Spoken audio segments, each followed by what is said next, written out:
So what's up mga kagri? Ang hanap po bang antibiotic ay advanced effectiveness, long-lasting ang bisa at no-hassle recovery, pisik, halak at sipon, Primoxil ang bahala. Ayun, mga kagri, sa paggamit lang po ng ating Primoxil powder, uhawin muna po natin ang ating mga alagang bibigyan po ng Primoxil or gagamutin.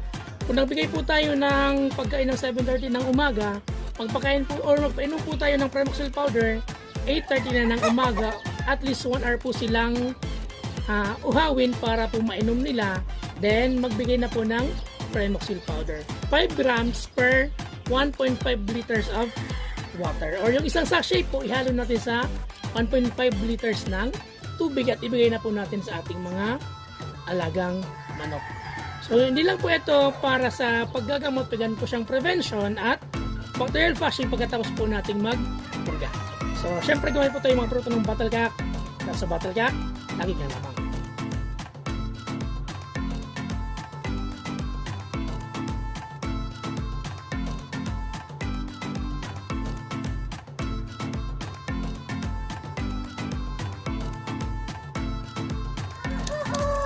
At syempre huwag po natin kakalimutan mag-heart, mag-follow, mag-share, at mag-subscribe. Thank you for watching!